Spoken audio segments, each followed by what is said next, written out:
How did one secret sports car turn into divorce papers being handed to me in my office lobby, in front of people who know my name? Why did my husband stay calm, stop arguing, and let the law speak for him instead? I still remember the moment the envelope hit my hands and my stomach dropped. My name is Sybil Grant. I was 34, and I worked in accounts payable at a medical supply company. I like clean numbers and clear rules at work. At home, I like to feel admired. I told myself that was normal. I told myself a wife should not feel invisible. Evan was my husband. He was 37. He owned a small cleaning and maintenance business. People called him steady. They said he was a good father. I used to say that too when it helped me. But in that season, I wanted a different story. That morning, the kitchen smelled like toast and coffee. The kids were at the table. Lily was 8 and quiet. Noah was 5 and loud in small bursts. Evan stood near the sink with his phone in one hand, like he was holding stress. He asked if I could pack Noah's extra clothes for school. I said I would. He asked if I could stop at the bank later and deposit a check. I said I had a meeting. I did not have a meeting. I had a plan. I did not say that part. Evan asked why my gym bag was already by the door. I said I wanted to be healthy. He asked why I needed the gym before work now. I said it helped my mind. He asked why I was smiling at my phone. I said my coworker sent a joke. It was not a coworker. It was Rafe. Raphael Mercer was not my type, if you asked me a year earlier. He talked fast. He dressed like every day was a highlight. He had the kind of attention that felt like a warm lamp. He made me feel chosen. I told myself it was not a big deal. I told myself Evan pushed me to it by being boring. Evan put 2 mugs on the counter. He set one closer to him and one closer to me. That should have been nothing, but it felt like a line. I hated that it made me feel guilty, so I turned it into anger. I said Evan always acted like a manager at home. I said he counted every dollar, like I was a child. Evan asked what I meant by that. I said he knew exactly what I meant. He asked if I was upset about money. I said I was upset about respect. I said respect follows results, and I had results. I said I kept the house running. I said I raised the kids, even when he worked late. I said it like I was reading my own speech. Evan did not yell. He asked what results I meant. I said he was trying to twist my words. He asked if we could talk later when the kids were not listening. I said he always wanted to hide things, like I was not allowed to have feelings. Lily looked down at her cereal. Noah asked if we were going to the park later. Evan said we would see. His voice stayed even. That calm made me feel smaller, so I needed other people around. When Evan stayed calm, I could not point and say he was scary. I needed a crowd. I drove to the gym. I parked 2 rows away from the entrance like it was a small secret. Inside, the lobby smelled like citrus cleaner and rubber mats. I checked in. I did not go to the treadmills. Rafe was already there, leaning near the smoothie counter. He looked at me like I was the best part of his day. He asked if I was okay. I said I was tired of being treated like a bill. He said I deserved a life, not a budget. He asked if Evan appreciated me. I said he took me for granted. Rafe said he could help me feel alive again. I nodded like that was advice, not a problem. He asked if I could meet him later. I said I would try. He asked if Evan tracked my phone. I laughed and said Evan was not that smart. I said it to sound brave. I said it because I needed to believe it. Back at work, I moved through my day like I was normal. I approved invoices. I answered emails. I watched the time. My phone buzzed once. I kept it face down. I told myself that was what smart people did. Cassidy Nguyen, my best friend, texted me around lunch. She asked if I was coming to dinner with the group. I said yes. She asked if Evan would come. I said he would, because he needed to learn how to be social. Cassidy sent a laughing emoji. I liked that. It made me feel powerful. It made Evan feel small, even when he was not there. That night, we met at a family restaurant with a long table. It had soft lights and loud voices. People liked it because you could talk over each other and call it fun. Cassidy was there. 2 other friends were there. My sister Marla came too. Evan came after work, still wearing his tired face. Evan greeted everyone politely. He asked how Cassidy's new job was going. He asked about Marla's move. He did not act rude. That annoyed me because it did not fit my story, so I fixed the story with my mouth. When the server asked about drinks, Evan said he would just have water. I laughed and said Evan always acted like we were poor. Evan asked why I said that. I said it was a joke. Cassidy laughed too, louder than she needed to. Marla smiled in a way that felt like support. Evan asked if I wanted him to order something for the table. I said he did not have to control everything. Evan blinked like he did not understand. He asked what I wanted. I said I wanted him to stop making everything about numbers. Evan said the business had payroll this week. I said he loved payroll more than his wife. Cassidy said Evan should loosen up. Marla said a man should spoil his wife. Someone else said Evan looked stressed all the time. I watched Evan's face as each comment landed. He did not fight back. He did not raise his voice. He just got quieter. That quiet made the table lean toward me. People like a clear villain. I gave them one. I told a story about Evan checking the bank app all the time. I said he asked me for receipts like I was stealing. Evan asked when he did that. I said he did it all the time. Evan said he only asked because the business and our personal bills were tied together. I said he was blaming me for his bad business choices. I watched the eyes around the table. I felt their attention. I felt safe inside it. Evan asked if we could talk outside for a minute. I said there was no need to be dramatic. I said he always tried to pull me away so he could guilt me. Evan said he did not want to fight in public. I said he should have thought of that before he embarrassed me at home with his rules. I could see Lily in my mind, eating cereal in silence. I pushed that away. I told myself kids forget. I told myself I was teaching them not to accept less. After dinner, Evan drove us home. The car was quiet. Noah fell asleep. Lily stared out the window. Evan asked if I meant what I said at the table. I said he should not act hurt because he started it with his attitude. Evan asked what attitude. I said his face, his tone, his judging. At home, Evan helped the kids upstairs. He read Noah a short story. He tucked Lily in and asked about school. His voice was gentle. I stayed downstairs and scrolled my phone to avoid feeling anything real. When Evan came back down, he did not come to me. He went to the sink. He rinsed his mug and set it on the counter, far from mine. Then his phone lit up. I saw a bank alert flash for a second. Evan turned the screen down without a word. I told myself it was nothing. I told myself he was being dramatic. But my chest felt tight, like the air knew something I did not want to say out loud. On Tuesday, I woke up with the bank alert still in my mind, like a fly that would not leave. Evan acted normal on purpose. He made eggs for the kids. He wiped Noah's hands with a napkin. He asked Lily about a spelling test. Then he looked at me and asked if I could come home right after work because he wanted to go over the business bills. I said I had to stay late. I said month-end tasks were heavy. I said my manager was watching our numbers. Evan asked what time I would be home. I said I did not know. He asked if I could at least answer my phone. I said I always did. That was not true, but I said it like it was. On the wall calendar, I saw a new note in Evan's neat handwriting. It said, downtown 10:15 a.m. It was not there yesterday. I acted like I did not see it. Evan did not point to it. He just taped another small sticky note under it that said, bring forms. I felt my mouth go dry for a second. Then I told myself it was probably business paperwork. I told myself he was trying to scare me with the look of being organized.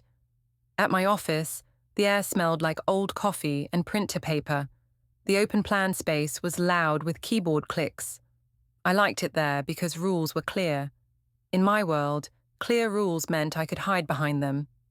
I opened my computer. I logged in. I did my work fast, like speed could clean guilt. Around mid-morning, Rafe texted me. He asked if I was still serious about the surprise. I said yes. He asked if I was sure I could swing it. I said I had it handled. He asked if my husband would notice. I said Evan never notices anything that matters. I made that sound like a joke, but it was a challenge too. I wanted it to be true. At lunch, I sat in my car with the windows up, even though it was not cold. I opened my banking app. I stared at the business account balance. In my mind, I had already spent that money. I told myself it was just sitting there. I told myself that Evan kept me on a short leash while he acted like a hero. I thought about the long table at the restaurant. I remembered Cassidy laughing. I remembered the way Evan got quiet, like he was shrinking. I told myself he deserved that for making me feel small at home first. I told myself I was only taking back what I gave. I made the transfer. I typed a memo that looked boring on purpose. I used a word like equipment and another word like vendor. I told myself it was not stealing because I was his wife. I told myself wives do not steal, they manage. I told myself I was managing my life. After I pressed confirm, my heart beat hard in my throat. I waited for my phone to explode with alarms. Nothing happened right away. The silence felt like permission. Later, Evan called me. He did not yell. He asked if I had used the business card today. I said no. He asked if I had moved money between accounts. I said I did not even have time to think about that. He said he got a bank text about an outgoing transfer. I said banks text too much, and it was probably a scheduled payment. Evan paused. He asked which payment. I said a supplier, maybe. He said he did not schedule one. I said he must have forgotten. I said he had been stressed and mixing things up. I could hear him breathe on the line, slow and controlled. Then he said he would check it when he got home. When I hung up, I felt a hot thrill, like I won something. It was not joy, it was control. After work, Cassidy wanted to meet at a rooftop bar. The place had string lights and cheap music. People liked it because it looked good in photos. Cassidy asked how things were going with Evan. I said he was acting weird and trying to monitor me. Cassidy asked if he was being financial again. I said yes, like the word was a disease. Marla came too. She wore a bright jacket and talked loud. She asked why I looked tense. I said Evan was starting another money thing. Marla said a husband should not treat his wife like a child. Cassidy said Evan was probably scared because I was getting my confidence back. I nodded like that was the truth, not a mask. Cassidy asked if I was still seeing that guy. I told her to keep her voice down, but I smiled. I said Rafe understood me. I said he listened. I said he did not make me feel like an unpaid employee. Cassidy said that sounded like what I deserved. Marla said I should stop apologizing for wanting a real life. I acted like I was not the kind of woman who did that. I acted like I was forced. But inside, I liked how they made it sound normal. Cassidy took a photo of our drinks and posted it. She tagged me. She added a caption about finally choosing yourself. I watched the likes climb. It made me feel clean for a minute. When I got home, the lights were on in the kitchen. Evan was at the table with his laptop open. The kids were upstairs. The house was too quiet. Evan asked if we could talk. I said I was tired. He said it would only take a minute. He turned the laptop so I could see. It was not a letter or anything official. It was just a plain spreadsheet with lines and columns. He asked if I recognized an outgoing transfer. I said it looked like business stuff. He asked why it happened on a day we were short before payroll. I said I did not know, and he handled the business, not me. Evan said my phone was one of the devices that accessed the account. I laughed, sharp and fake. I said of course my phone was on there because I helped him sometimes. I said he was trying to make me guilty for being helpful. Evan asked me to explain the memo line. I said it was probably an auto memo. He stared at me for a long time. Then he asked if there was anything I wanted to tell him. I said he always did this, like an interrogation. I said he was acting like I was a criminal. Evan said he was not calling me names.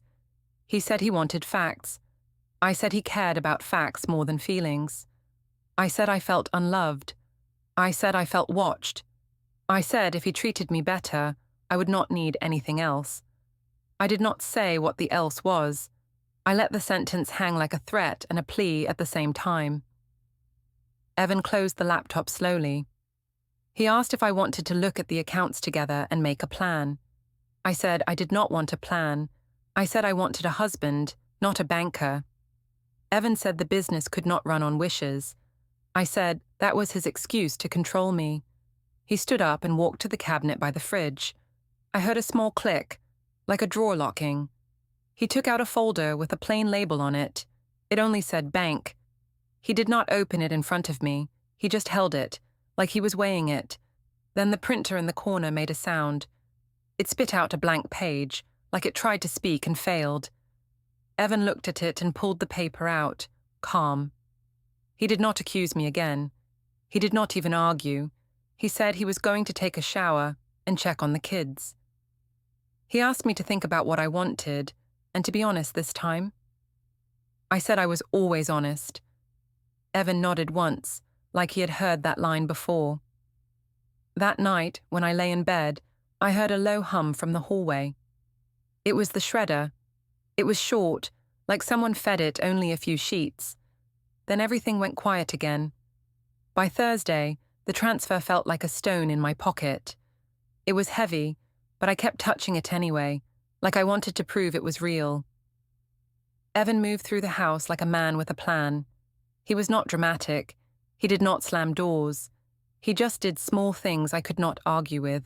In the kitchen, I noticed he stopped using our old shared notebook for bills. A new folder sat on the counter, thick and tidy, labeled Utilities. Another folder sat under it, labeled Household. He did not mention them. He did not show me anything. He just placed them there, like he wanted the house to see his order. I told myself he was trying to look like the responsible one. That morning, Evan asked if I could pick up Noah from school because he had to meet a client. I said yes. Then I added that he always chose work over family. Evan looked at me for a second. He asked why everything had to be an attack. I said he was playing victim again. Evan said he was not a victim. He said he was tired. I hated the word tired because it was honest. It made me look childish. So I changed the subject and asked if he was going to check the bank again. Evan said he checked it because it was his job to keep the business alive. I said he loved the business more than he loved me. Evan did not answer that. On my drive to work, Rafe called. He asked if I was still on for the dealership appointment. I said yes. He asked if I had any doubts. I said no. He said I was brave. He said I was finally choosing myself. I liked how those words sounded. They made the lie feel like a movement. At the office, I could not focus. I watched the clock. I watched my phone. I told myself I was doing something big and romantic, not reckless. I told myself Evan had savings and he would figure it out. I told myself the business account was just a tool, not a lifeline. I knew that was not true, but I repeated it until it felt softer. At lunch, I left early and drove to the dealership. The building was all glass and bright floors. The cars looked like museum pieces. I saw Rafe near the entrance, smiling too wide, like he already owned the place. He asked if I was sure. I said yes, and I kept my voice steady. A sales associate walked us through paperwork and options. I let Rafe talk about colors and rims like a child in a candy store. I stood there and nodded like I was a woman who belonged in that room. When the associate asked how we wanted to handle payment, I spoke fast, like speed could stop questions. I said I would handle the deposit today, and the rest would be arranged. The associate asked whose name would be on the title. Rafe looked at me with that warm lamp face again. He asked if I was serious about putting it in his name. I said of course, because it was a gift. I said he deserved it. I said it like I was generous. not desperate. I signed where I needed to sign. I watched the numbers move from ink to reality. My hands shook for a second. Rafe noticed and asked if I was okay. I said I was excited. He said I was amazing. He said Evan would never do this for me. I did not correct him. I let that sentence sit between us, heavy and sweet. When I went back to my car, my phone buzzed. It was Evan. I stared at his name until the screen dimmed. Then I answered, like I was not scared at all. Evan asked where I was. I said I was at work. He asked why it sounded like an echo. I said I stepped into a hallway. Evan asked if I could send him a screenshot of the business account activity from my phone. I laughed, sharp again. I said he was being controlling. Evan said he was not asking to control me. He said he needed to see what was happening before payroll. I told him he should have planned better. I said maybe he was not as good at business as he thought. There was a long pause. Evan said he would handle payroll, and he would fix access later. I asked what that meant. Evan said it meant he would protect the business. Then he ended the call. I felt angry, but under it, I felt something colder. Evan was not chasing me. He was not begging. He was moving. That night, Cassidy invited me out again. I told myself I deserved a night where people saw me as fun. We met at a club, but we stayed on the smoking patio because it was quieter and people could talk like they had secrets. The air smelled like perfume and old heat lamps. Cassidy asked if Evan was still being a money cop. I said yes. I said he was obsessed. Marla leaned in and asked what I was doing about it. I said Evan needed a wake-up call. Cassidy asked if I was still with Rafe. I said it was complicated, like that made it respectable. Cassidy said Evan probably pushed me into it. I nodded, like the marriage was a machine and I was only reacting. A guy at the next table recognized Cassidy from her posts. He asked if we were the women who do not settle. Cassidy laughed and said yes. She pointed at me and said I was finally upgrading my life. I smiled. I let strangers clap at my story, even though they did not know the truth. When we got home late, Evan was awake. The living room light was on, but dim. He sat on the couch with his laptop closed, not open this time. He looked calm in a way that made me feel like I was the one out of control. Evan asked what time it was. I said it was not that late. Evan asked why I smelled like smoke. I said it was from the patio and he was being dramatic. Evan asked if I drove safely. I said he was suddenly caring now. Evan said he always cared. He said he just did not perform it. I rolled my eyes and asked if he was going to punish me with another spreadsheet. Evan said he was not punishing me. He said he made a separate account for payroll so employees would not suffer from house problems. He said he also moved some access permissions at the bank. I asked if he locked me out. Evan said he restricted business movement because something was wrong. I told him he was accusing me. Evan said he did not need to accuse. He said the account history showed what it showed. I said he was making me into a villain so he could feel like a hero. Evan said he did not want a hero story. He wanted the truth. I walked past him toward the stairs. Evan asked if I could sit and talk with him just for 10 minutes. I said he could talk and I would listen, but I would not be interrogated. Evan said okay.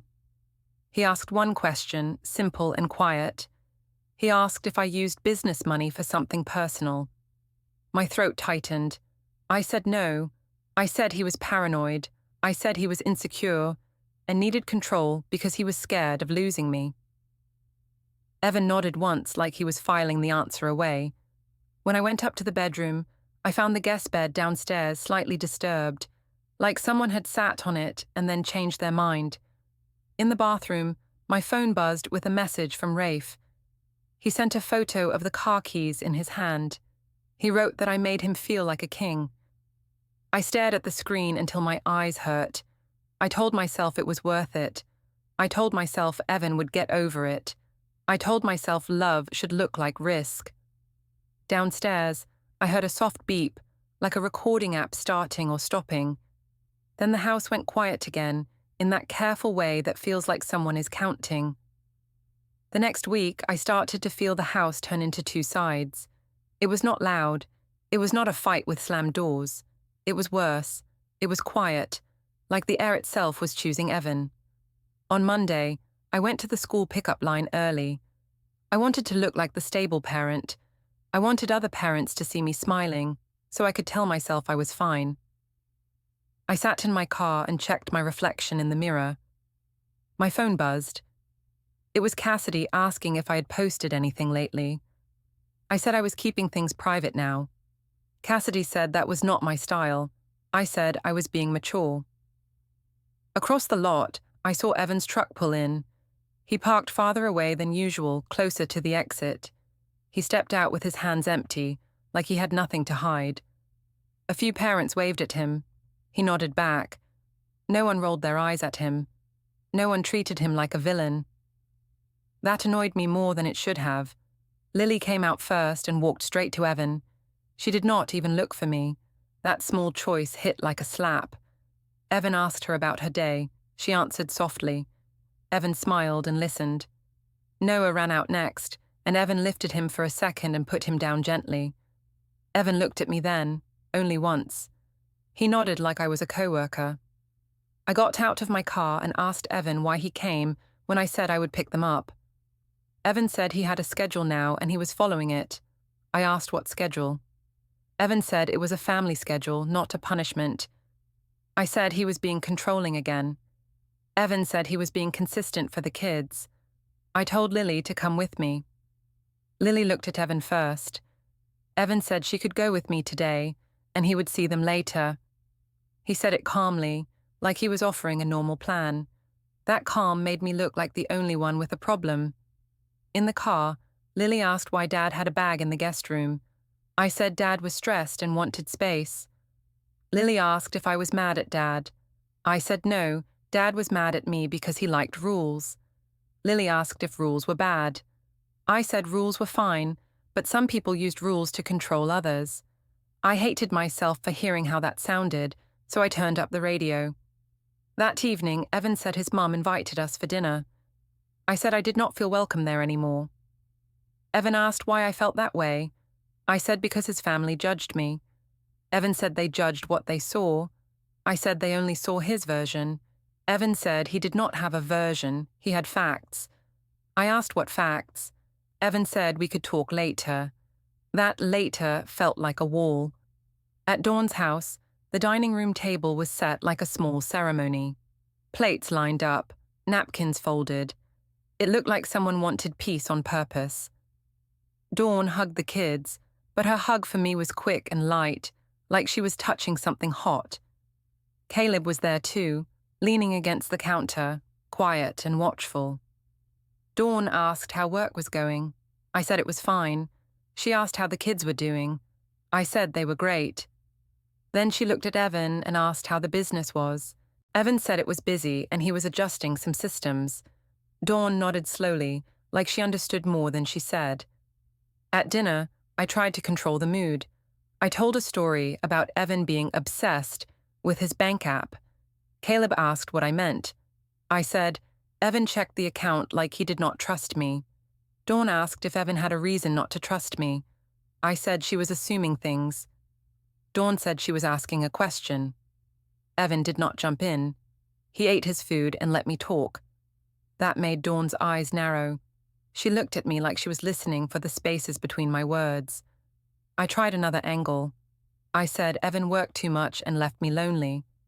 I said he made me feel like an assistant. Dawn asked if I told Evan that calmly, or if I told him in public. I said I told him many times. Dawn said she heard me at the restaurant last week. She said I spoke about Evan like he was a joke. My face got hot. I said I was only joking. Caleb said jokes had a pattern. I asked what that meant. Caleb said it meant it was easy to laugh when you had an audience, and harder to be kind when it was quiet. Evan finally spoke. He asked everyone to keep the conversation respectful for the kids. He said the kids did not need to hear adult problems. Dawn nodded and changed the subject to school events. The shift felt like a door closing on me. After dinner, Dawn pulled Evan aside near the sink. I could not hear every word, but I saw their faces. Dawn looked serious. Evan looked tired but steady. Dawn touched his arm, like she was giving him permission to do something hard. On the drive home, I asked Evan what his mum said. Evan said she asked if he was okay. I asked what he told her. Evan said he told her he was handling things properly. I asked what properly meant. Evan said it meant he was doing it in a way that protected the kids and the business. I said that sounded like a threat. Evan said it was not a threat, it was a plan. At home, I went into the garage to calm down. The air smelled like cold concrete and old cardboard. Evan's work bag was on a shelf, placed neatly. His truck was parked facing the street, not backed in like usual. That small change made my stomach tighten. On the workbench, I saw his keyring. There was a new key on it. I picked it up and turned it in my fingers. It looked like a drawer key or a small lockbox key. I set it back down fast, like it burned. Near the keys, there was a small USB stick. It had a label, just a date written in black ink. No name, no explanation. I did not touch it, but I stared at it too long. My mind tried to invent harmless reasons. Taxes, contracts, employee files. Then my mind went to worse reasons, and I hated that my own choices made those reasons possible. Inside, Evan's laptop was on the table. The screen was dark, but the faint smell of toner drifted from the office corner. I glanced at the browser when it woke up. There were tabs open about storage options, delivery tracking, and notary near me. Evan walked in and closed the laptop with one smooth motion. He asked if I needed something. I said I was just getting water. Evan nodded and stepped aside politely, like I was a guest in my own kitchen. Upstairs, I messaged Rafe and told him to be careful. He asked why. I said Evan was acting strange. Rafe said my husband sounded weak and jealous. He said I should stop worrying. He said I already proved I could choose my own life. I read that line twice. It did not make me feel powerful anymore. It made me feel like I was standing on thin ice and pretending it was a stage. I tried to act like I was still in charge, but the world kept slipping out of my hands in small, humiliating ways. It was not a big scene. It was small things that made me feel exposed. On Wednesday, I stopped at the supermarket after work. I told myself I was doing something normal, like any good mother. I walked the aisles and picked the kids' usual snacks. I grabbed coffee pods Evan liked, even though I was still mad at him. I told myself it showed I was not the problem. At the checkout, the cashier scanned everything fast. The line behind me was long. I tapped my card and waited for the beep. The screen blinked, then flashed a message. The cashier said the card did not go through. She asked if I wanted to try again. I laughed like it was nothing and said the machine was probably acting up. I tried again, same message. People behind me shifted and sighed. I felt my face heat up. The cashier asked if I had another card. I said yes, but my hands shook when I opened my wallet. I tried a second card. It also declined. My chest tightened like I had swallowed a stone. Then Evan appeared next to me. I had not even heard him come in. He set his own card on the counter without a word and paid. He did not glare at me. He did not announce anything. He simply handled it like it was a broken light bulb. I hated him for being calm. I hated myself more for needing him. In the parking lot, I asked why my card declined. Evan said the accounts were shifting. I asked what that meant. Evan said he separated the business money from our daily spending, so payroll would not be touched. I asked if he was punishing me. Evan said he was preventing damage. I told him he was embarrassing me. Evan asked how he embarrassed me when he said nothing. I said his silence was a weapon. Evan said silence was not a weapon. He said it was a boundary. I got in my car and slammed the door harder than I needed to. Evan did not react. He loaded the groceries into the trunk, like he was doing a normal chore, not dismantling my control. At home, I tried a new tactic. I told myself I had to. If I could not win with anger, I could win with softness. I made dinner.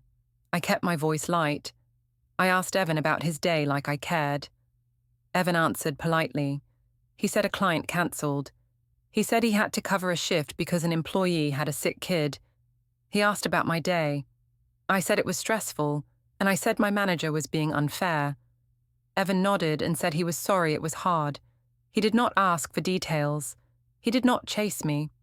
That made me feel like my words did not matter. After the kids ate, Evan cleaned the table.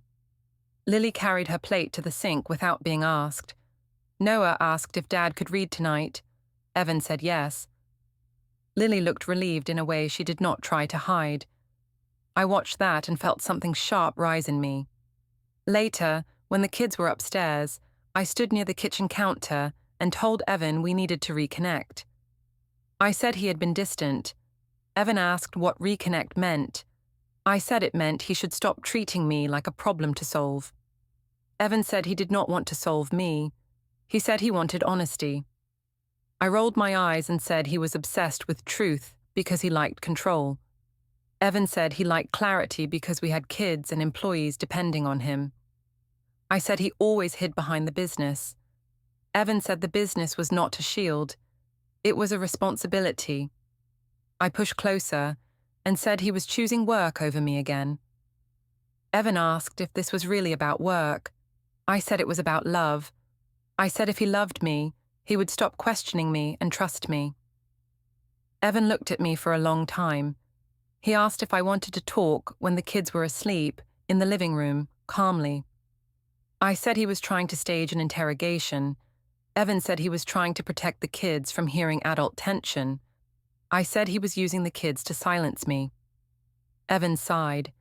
He asked if we could keep conversations about money and trust away from the children.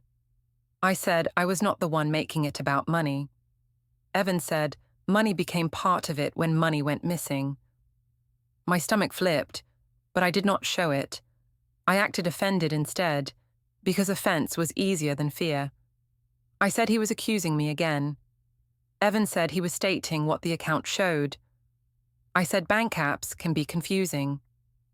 Evan said he had been doing business banking for years. I changed the subject and asked why he was sleeping in the guest room. Evan said he needed space to think. I said he was doing it to punish me. Evan said he was doing it to avoid arguing in front of the kids.